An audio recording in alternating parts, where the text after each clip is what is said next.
За Архангай аймагт аялж хамарч явангаа нэгэн сайхан их хүнтэй та бүхнийг би уулзуулах гэж байна. За энэ хүн бол Дэмчиг гаруу гэдэг хөгжим судлаач, хөгжмийн зэмсэг урлаач, за Монголдо цөөн 10 уран тогтох тийм хөгжим урлаач хүмүүсийн нэг сэлбэрчин, за Монгол улсын шилдэг зохион бүтээгч гэдэг цааш нь ярих юм бол маш их олон гуншинтай ийм сайхан уран бүтээлч хүн байгаа. Тэгээд энэ уран бүтээлчтэй та бүхнийг уулзуулъя, хөгжмийн сайхан зэмсгүүдтэй танилцуулъя гэж бодож би бүр гэртэн зорж ирсэн. Танд энэ өдрийн мэндийг хүргэе. За баярлалаа. За та тэгэхээр урлагийн байгууллагад насаараа ингээд ажиллаж амьдэрсэн хүн байна. Хэдэн жил болж байна?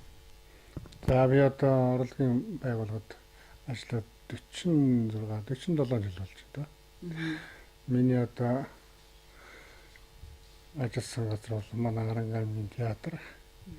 Завсар хаанд би ч одоо Хэлэн зэрэг асаанд байсан шүү дээ.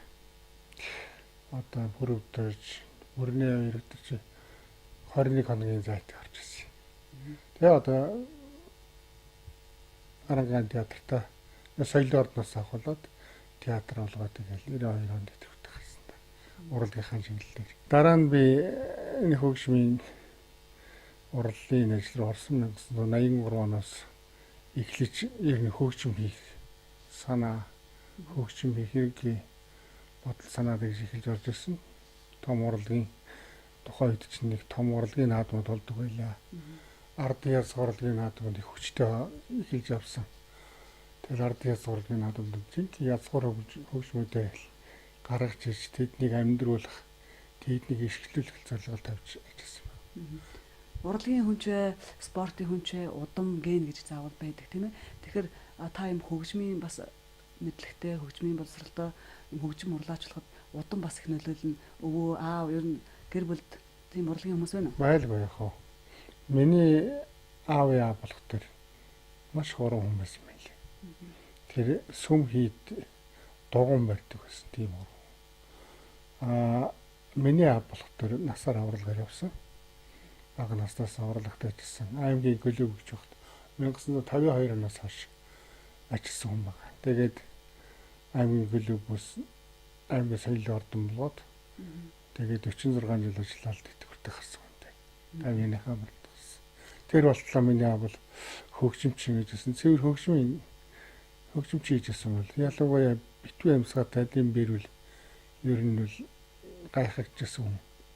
Одоо цэргийн самны цэрэндэж гэдэг хүн манай аав дээр энэ тэр ардын хөгжмийн наадам хадууд чинь байрлал ажиллаж байсан. Тэр Монголын мэрэгжлийн хөгжимчдийн тийм том наадам байхгүй. Тэр үуч одоо гавьяа цэрэндэж байгаа тэргүүлээд миний аав дэд байж авч ирсэн. Сайхан лимбчин байсан битүү амьсгаатай. Тэгээ одоо соёлын ордынхан гэж одоо бас нэг гайхалтай шүү дээ. Одооний театрын уран бүтээлчдийг бодвол үндсэн хөгжмөө тоглолч нь. Дугаа дуулч нь. Драмдаа ороод тоглолч нь. Бүх талын явж. Тийм хайр дундаа зогссон.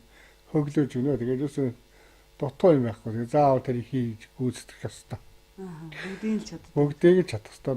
Одоо наазахын жишээ ихтэл 1971 оны том айн концертаар 50 жилийн амсгарын 50 жилийн концертыг бид нар чинь өхөлөд соёлын ордноор одоо уран бүтээлчний юу сууж хөгжим оркестр суугаад эмэгтэйчүүд нь бүгдээрээ бүжигээд сэвж төгшүүрээд ирсэн манай.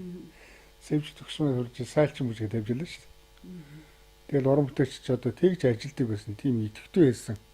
Тэр үеийн тухай улсууд бол өөрсдийнхөө хэмжээнд л өндөр хэмжээнд ажиллажсэн улсууд л та. Өөрийнхөө чадлаар одоо яг зүгээр сургууль төрөлж байгаа сургууль школтой болоод ирэхээр бас нэг өөр үдээс харна. Гэхдээ тухайн үедээ тэр уран бүтээлдэг чадлаар л хийдэг байсан байна. Таны анхны барьсан одоо хөгжим хэдэн настайдаа ямар хөгжим сурж байв? Гэхдээ би өөрөөсөө хөгжим тоглоогүй шүү дээ. Би чи өөрөө ардын бүжгийн урдгийн одоо бүжгийн ардын бүжгийн урдгаар 22 3 жил ажиллаад идэвхтэй гарсан баггүй миний багш нар ч мундаг толгорын болдонд сэвж төгш толгосрон багш нанж төгш одоо тэгээ томчуудын гараар орсон шүү дээ. Тэгээд одоо сүүлдээ бүжгийн багш дасгалжуулагч шгшээр ажиллаж байгаа тэгээд идэвхтэй гарсан. Одоо миний шавнар одоо 10 хүн байдгийг одоо 1900 театр байгуулагдах үед нэг бүхэл бүтэн 8 дугаар ангийн төгссөн хүүхдүүдээс бүхэл бүтэн бүжиг ангийн сургалт авчихсан. Тэрнээс дээд сургууль төгссөн хүүхдүүд ч байна. Дагнаад ажиллаа хийгээд одоо тэтгэврт гарсан шавнар байна. Зүгээр сайн ажилласан.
Бүжигчин сайхан залуу байсан гэж сонслоо. Гэхдээ би ягаад хөгжимчин гэж хэлж байгаа гэхээр чинь хөгжмөө мэдэхгүйгээр хөгжим урлна гэж байхгүй гэж бодоод байна л та. Тийм ээ тийм.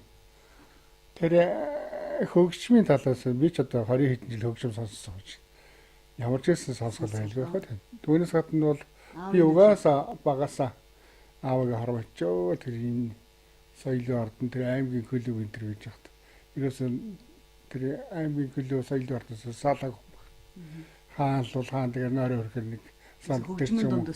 Тий. Тэр соёлын ордны нэг цонхон дээр ч юм уу нэг сандал дээр унтаад өгдөг. Тэгээ айл аавтайгаа цог. Баригад явна хаяа зуны цагтууд баригад ийш ойрхон явахдаа аав явчихдаг гэсэн. Тэгээд өсө багасаа л урлагийн эцэг маань орлогын хэмжээнд тэгээд тэр орчин нөхцөл маш сайхан нөлөөж өгсөн.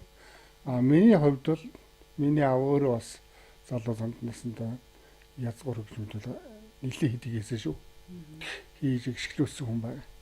Тэгээ тэрүүгээрээ ч их сайхан үнэлэх одоо жишээлбэл уст цом гэжсэн дээр үе хөгжмийн нэг төрөл байхгүй юу?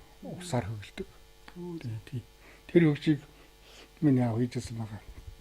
Бас чулуун заргил гэдэг хөгжмийг одоо тамирын олон одоо тамир ихний царгил хөгжмийг чулуун заргил гэдэг хөгжмийг анхудаа 1971 онд тий ардын хөвсгийн 50 жилийн том наадамд хийж төрүүлээд алтан медаль авчихсан. Тэгээ тэр хөгжим тухайн үед энэ орон нутгийн судлах музейд тавих гэдэг. Хөгжимч нь хотоос авчрах юм л. Энэ мужаан хүмүүс, сэлбэрч хүмүүс бол зөндөө байна л та. Авдар сав, сандал ширээ янз бүрийн юм бол хийш чинь. Гэхдээ хөгжмийн зэмсэг урлах, сэлбэрх бол бас нэг шал өөр юм. Ягаад бол тэр хөгжмөө мэдхгүйгээр, хөгжмөө тоглож чадахгүйгээр ахын толгой энтрийн бол банз энтрийн бол уралч байгаа. Хөгжим урлна гэдэг бол их маш нарийн ажил байх л та. Их нарийн л да. Хөгжим урлах тал дээр хөрөөд ирэх бол маш нарийн ажил. Ерөнхийдөө бид нар ч өөрсдөө эсгийсээ гаргах хэрэгтэй, судлах хэрэгтэй. Язгуур одоо хөгжмийнхөө шин чанарыг гаргахтай, хөгжмийнхөө донжиг тэгээд тэр хөгжим яаж дуурах хэрэгтэй юм тийм ээ. Тэр тэрийг бол бид зөвлөн одоо миний зөвлөх гэтэл төрийн ашаа шиг жанснаар хаян ардын чигсэн хаян руу болгон багш гэл мондог осоод соёлын аваад орлогын хөвсөлн болгон багш. За орчин би их мондог осоод би Хэдэн настайгаас анх хөгжим ингээд урлах ажилд оров? би ч одоо ажиллаа хийж байгаа. Тэгэл гів гэдгийг хөгжимд орсон юм. Бүжгэлж байгаа. Бүжгийн ажиллаж байгаа нэг гів гэдгийг баригад явж ирнэ. Хөвсгөл аймгийн одоо нэг суманд ачаа болгож машинаас унаад тэгээд бүр гөрөвт хүртэл орсон. Тэгээд гівтэртэй тарихаар гэмтэг. Тэгээд сууж байхдаа яхад дэвсгүрлийнхэн манай аавтай зүг их дотн орж ирдэг. Тэгээд би санаадгүй нэг морс хийлсэн. Одоо орондоо зүгөө сууж байгаа ч хэдэн он бэ тэр? Гэхдээ ч одоо 76 5 6 он гэдэг шүү дээ. Тэгээс хийсэн чинь Даштондог гэдэг нэг агуулгаар очсон юм аа. Тэр үл мондог сурч байна. Тэр хүн нөгөө тийж үсчихлээ. Энд чинь юу хичээл тэгээ гараа яваад гэсэн. Тэгээ дараа нь тэр миний сэдвэрийн багш одоо човаа мэд урлагийн ардын зураач човаа мэд урлагийн явцлын дорж гэдэг хүний багш хотонтын уран санжаа гэдэг нэг агуу хүн байдаг. Тэрний эцэл би л хэдсэж тэр хүн шиг сэдвэр хийж чадахгүй. Мариу хорны толгойг шийдсэн мөртлөө дотор талынх нь тагнаа шүднийхэн цогцыг хийсэн ба шүү дээ. Яаж ийх. Тэгээ тэрний тэр хийцүүлээд дэмдүүлдэг. Гэхдээ ер нь Монголын орчод жилтүнгөө ордол хүлээмжшигдэх байхгүй наа агуу. Тэгээ тэр хүн маань миний хийсэн юмыг үзээд за аялаа юм. Намайг доо. Би л одоо хамаагүй өсөж ярьж ажиллаа хийж чадахгүй. Яг одоо тийм хөдөлгөөн хоригдсан тийм байсан. Тэгээ би нэг мари хорсон. Одоо миний мари хорог гэж шүү дээ. Дортой гэж гэдэг. Анхны хуур тийм. Жилүүртэй. Тэгээд тэр нэг том наадам яваад нөгөөдгөөс шалгараад олс шалгарч байгаа багштайгаа. Эндээс Германы нэг хотод очиж залуур бүтээчтэй улсын урлаг болчихсон. Монголын тэр нь шалгасан баг. Тэгээд Герман яваад эндээс алавэ 2000 төгрөгийн шагналтай гэж орж ичсэн. Тухайн 2000 гэдэг чинь мондог байлаа шүү дээ. 1976 оноос одоо 2018 он хүртэл та одоо тоолж үзвэл хичнээн төрлийн хөгжмийн зэвсэг уралсан байдгийн болоо. Гэхдээ морин хоор бол 2-3 мянга шүү дээ. Тий, зүгээр яхаа нэг ерөнхийлөгчийн зарлаг марлаг гараад тэгэл энд хамтлаг одоо тэгэл айлгэр өглөөдөө нэг малчтад их хоор хийсэ. Мэргэжлийн морин хоор Монгол улсын мэргэжлийн морин хоорлогчдын улсын оролдоонд би 2 удаа орсон.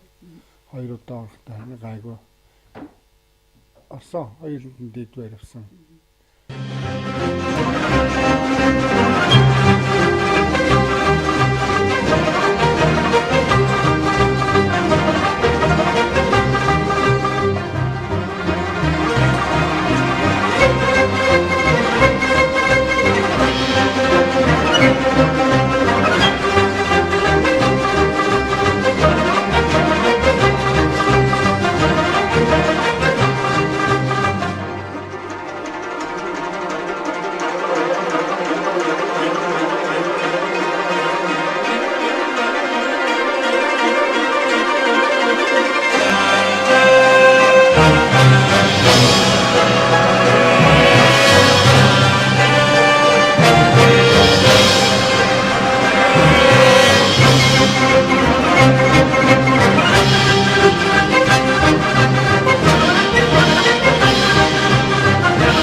Морин хуур гэхээр одоо бүх ард түмэн бол маш сайн мэднэ. За тэгтэл архангад шанган хуур гэдэг их алдартай байна. Бас л таны хийдэг гэж нь.